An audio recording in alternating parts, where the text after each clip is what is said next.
Hello there once again, viewers of Rwanda Television. It is great to have you here on another episode of Business Digest. My name is Dana Iriza and here's what we have on today's episode.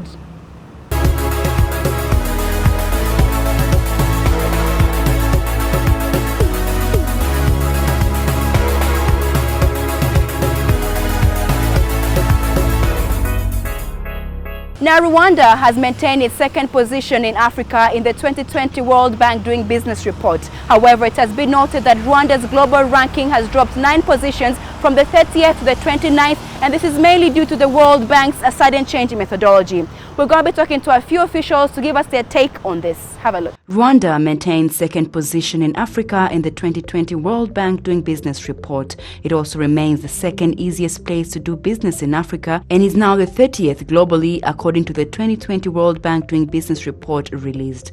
The World Bank assessed 190 countries using 10 indicators in business regulations. This includes starting a business, dealing with construction permits, getting electricity, registering property, getting credit, protecting minority investors, paying taxes, trading across borders, enforcing contracts, and resolving insolvency. Rwanda ranked second in Africa after Mauritius and maintained first position in the East African community. Rwanda is also the only income country in the top 15. Until the end, so when the firm starts until it actually closes down, what are the processes, what are the interactions with the different government agencies, and where can the government make things easier or create obstacles for the firm to operate, to thrive, to develop, and to expand and to create jobs. So we look at things like starting a business, construction permitting, as it was mentioned already, electricity, property, and some of these areas actually Rwanda does quite well. So in property, it is the number 3 in the world in terms of both in the quality of the land registry, but also in the process in how fast and how cheap it is to transfer property. Getting credit, it is another area that Rwanda also does quite well, with number 4 globally. And these are areas that basically where regulation can make it easier or harder and can make it or break it for businesses and their ability to create jobs. The 2020 report also saw Rwanda's global ranking drop 9 positions from 38th to 29th last year, mainly caused by World Bank's sudden change methodology. The new methodology introduced the assessment of an active stock exchange, which was added into the Protecting Minority Investors indicator in January this year. According to the World Bank, for an economy to be seen as having an active stock market, it has to show at least 10 companies listed and trading equalities. However, we had 4 areas where reforms were captured in starting a business, dealing with construction permits, getting electricity, as well as enforcing contracts. And in each of those areas, I don't want to preempt Rita's presentation, but in each of those areas we made very significant gains.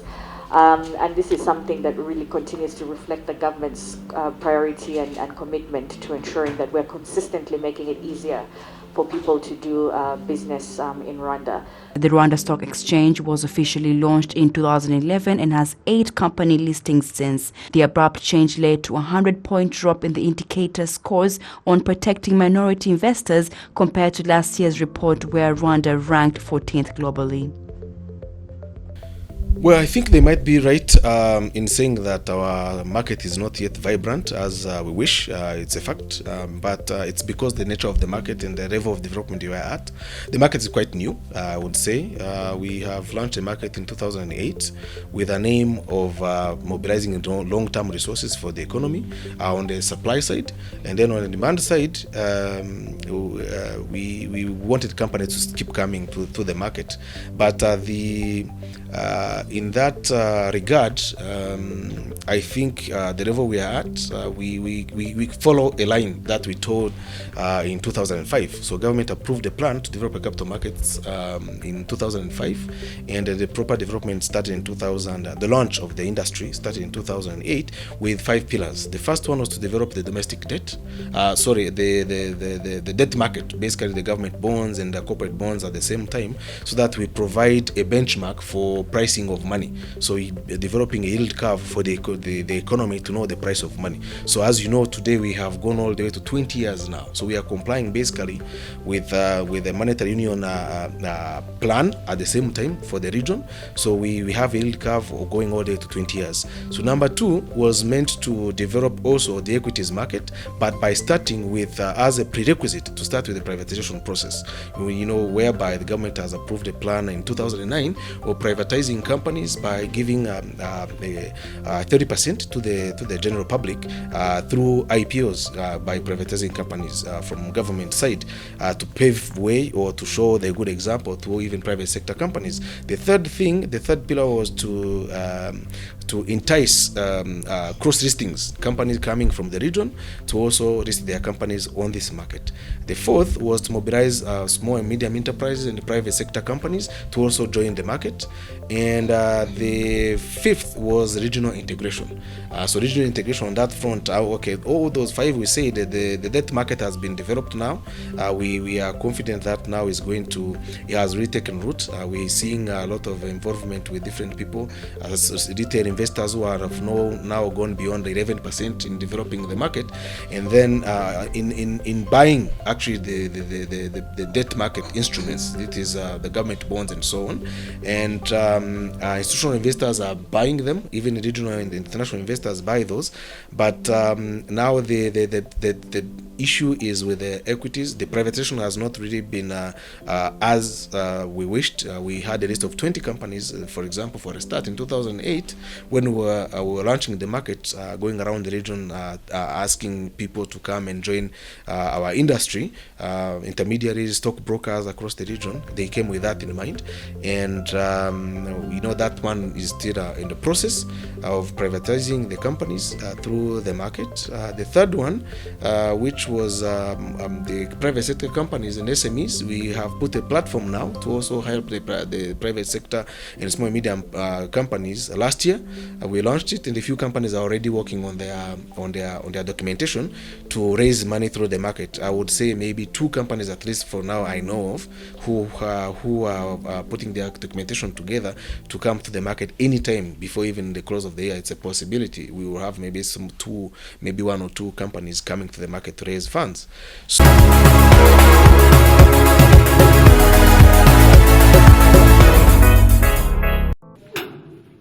Financial experts say African countries should collaborate in solving investment hurdles when it comes to mining. The mining sector has been struggling to reach its optimum potential for the development of African countries. Mining and research institutions note that at least 50% of all minerals traded around the world come from Africa. There are also some countries that have specific wealth in particular types of minerals. The lessons they are learning are from around the world, right? Yes, it's good to learn from the neighbors, the good, but it's also important to look at countries that have been able to diversify and grow their economy beyond natural resources. A very practical thing that is being done is a huge investment in understanding what the country's geology looks like. And this is the first step if you want to develop a well-governed mining sector. There is no way you can enter into a credible discussion with an investor or attract a credible investor if you don't know what you have, right? And the investments that are happening here within the geological data, they are huge. There have been a lot of discussions as well with the Belgian government to try and get some of that old geological data back. So what this allows the country to do is to have a structured investment promotion program. Lack of investment in mining has directed many to use foreign investment funds because banks haven't trusted the sector enough. There are, however, homegrown solutions like the new gold processing factory, which does 90% of the work, meeting international standards. This, as many affirms it would be processed well enough to be sold to the end buyer instead of going through third parties for processes that could be done in African countries. Commissioner for Trade and Industry, African Union Commission Albert Machanga explained that mining sector requires investment and sustainability for assured development.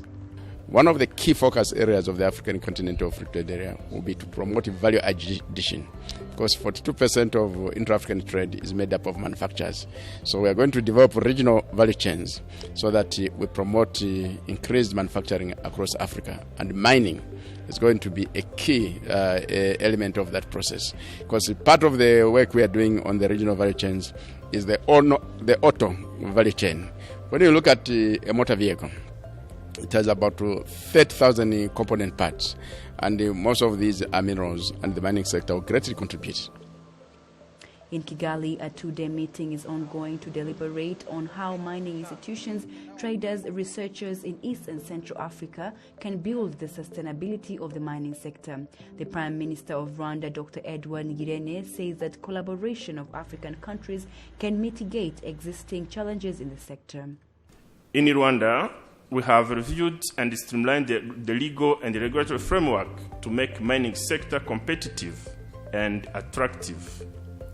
We are consolidating high potential sites previously fragmented to create large-scale concession areas for big capital. The skill set of our labor market is also increasingly competitive, thanks to the University of Rwanda School of Geology and Mining, as well as technical schools. This meeting is taking place in conjunction with the mining sector's exhibition. Figures reveal that among all African exports, 20% comes from minerals, and this sector employs about 12 million staffs, which means more investment would increase the percentages.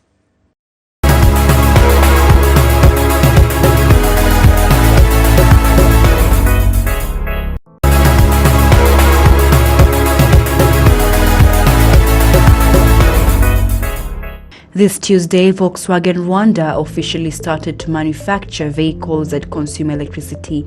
The officials say that these cars will be driven by their trained drivers. Rwanda is the first country in the African continent that is going to have these cars from Volkswagen. Michaela Rugwizangoga, the CEO of Volkswagen Rwanda, said that in the beginning these cars will not be sold but will serve in the MOVE program, where people will be paying for journeys by using technology. For the electric mobility to take place, we have partnered with Siemens, and that's why you also have the colleague of Siemens here on the table. We wouldn't be able to do this project without partnership. Siemens is taking care of the component on the charging stations, and we are taking care of the cars because we are car makers. So we've signed a joint development to conduct a feasibility study, and this has started since last year. So today you're seeing a launch, but this is month and month of work, and we've been having different consultation as well with the government, City of Kigali, Ministry of Infrastructure, the Green Fund, REMA, the Ministry of Environment, and of course the RDB to bring this project to realization. The e-Golf pilot project, as we call it, e-Golf pilot project, falls under a working group of the group called Energy and Electromobility. And this working group is part of a bigger initiative called the Moving Rwanda Initiative. A German company called Siemens will be a partner of this project, and the Volkswagen officials say that they are training their drivers. The numbers from the Volkswagen company show that 200 cars are working in Kigali, where per day 30,000 passengers use Volkswagen cars, and they do 13,000 journeys per day. What is the e-Golf? The e-Golf is one of our electric car model. The group chose Rwanda to begin to launch for different reasons, and we will have the time to discuss that. But maybe for context and to have everyone on the same page, I'll give you a bit of background on our progress so far since last year and move into the reason why we are here today. Volkswagen Mobility Solutions Rwanda, as you know, we offer mobility solution services such as ride-hailing and corporate car sharing.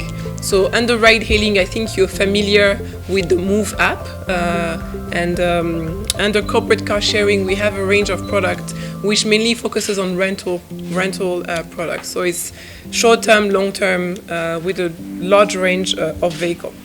Our services are on the MOVE app, and the MOVE app was developed by a Rwandan IT company called Osomiti. We offered a fleet of vehicles which are assembled in Rwanda. So all our vehicles now to date are assembled in Rwanda.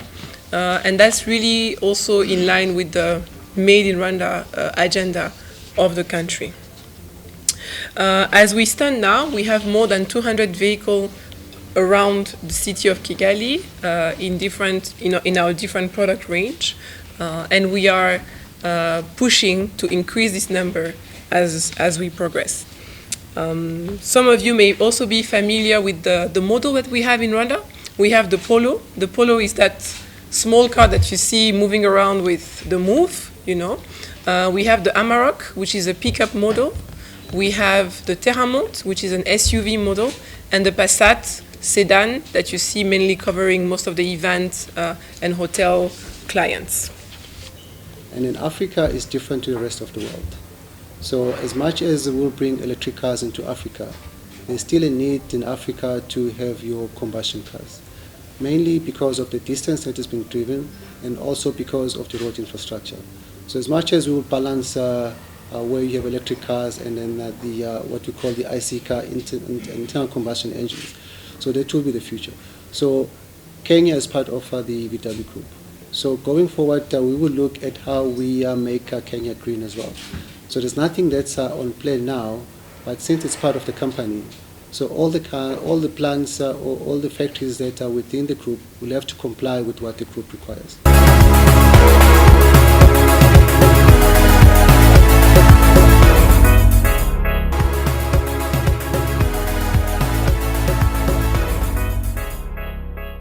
Well, the tours that we are organizing is a tour to Canada and the US. So it will be taking place from 21st of November, 7 days in Canada, 7 days in the US.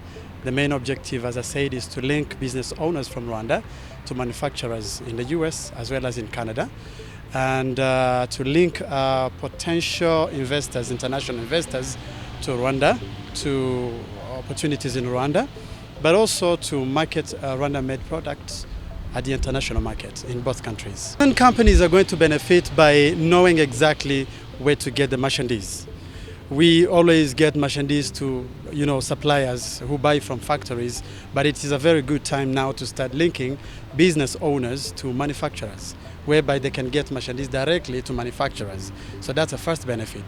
Number two, Rwanda is going to benefit by having so many investors who are going to be linked to opportunities in Rwanda. We've got so many opportunities in Rwanda that are not known to international investors.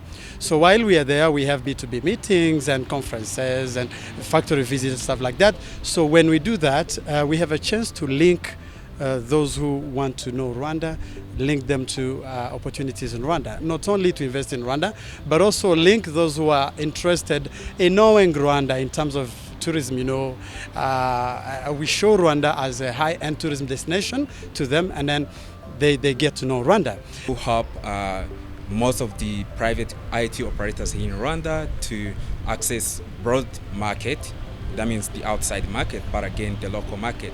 We also help the companies that we represent to skill their staff in framework of skills development. Also, we help them to access market through attracting potential investors for them, and we advocate for them. So pretty much that's what the ICT Chamber does for the private IT operators in Rwanda. Framework of access to market, we do organize some business trips to outside of Rwanda. For instance, we recently have facilitated around 25 IT companies to participate in the TICAD 7, Tokyo International Conference on African Development. And among the 25 companies that participated in that conference in Japan, 10 companies were able to close deals with the Japanese companies. So that means around 10 MOUs were signed during that conference. But it is not that one only that we organize. We also do organize other trips in partnership with, of course, our partners like government institutions, development partners, and other private institutions.